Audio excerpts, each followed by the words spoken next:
After cleanup, I use medium solder to attach a jump ring to the bezel.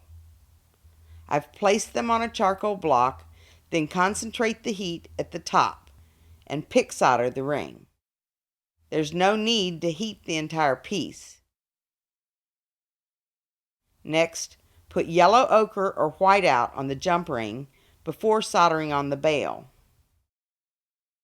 Hang the bale off the edge of the block, flux it, and then come in with easy solder and heat the bale only. Make sure to let this cool completely before touching, as the parts are delicate when hot.